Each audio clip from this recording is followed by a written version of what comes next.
Today, I would like to try to persuade you to think about maybe letting the NCAA pay players for their hard work on the field.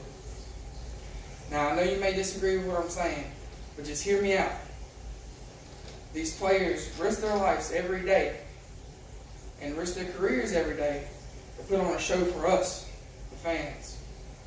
And they could miss out on millions of dollars if something does happen to them any given Saturday. Now, I feel strongly about this because of that. And I'm convinced that by the end of today's speech, I will have you on the same mindset that I am about getting the NCAA to pay their players. Now, I'm going to convince you with 3 different reasons. The first reason, the amount of money that not only the student can make, but also the school and the NCAA. Because that's what it's all about at the end of the thing, when it's all said and done. Also, I'm going to tell you the pros of having the college pay their players.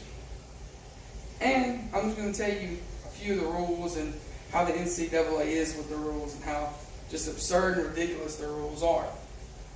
Now, on to the money.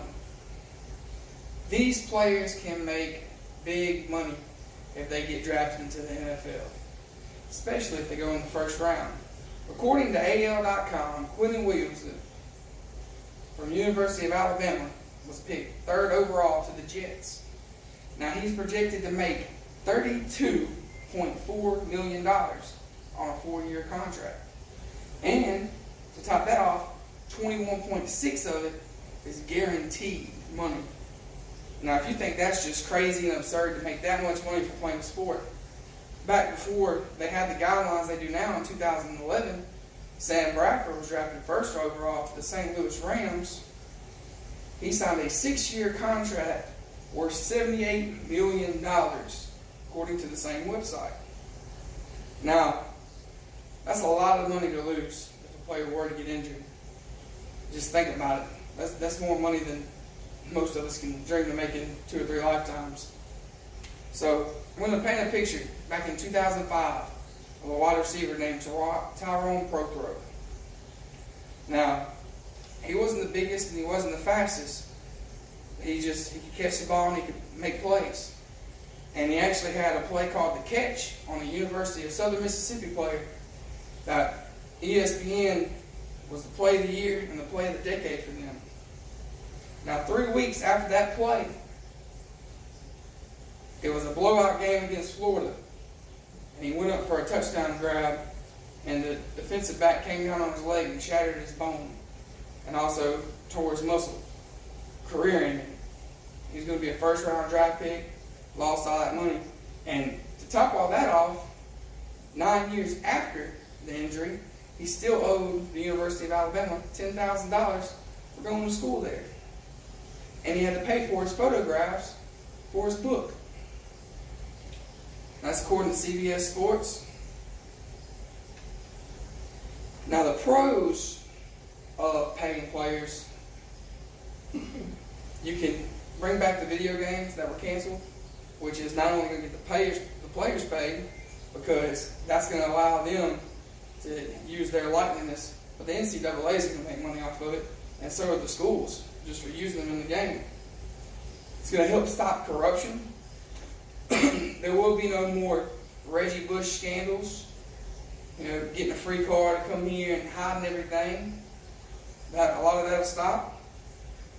You'll get better athletes. Schools that haven't had better athletes, like no-name schools, will be able to bid and possibly get players that they would have never had any chance of getting at any other time.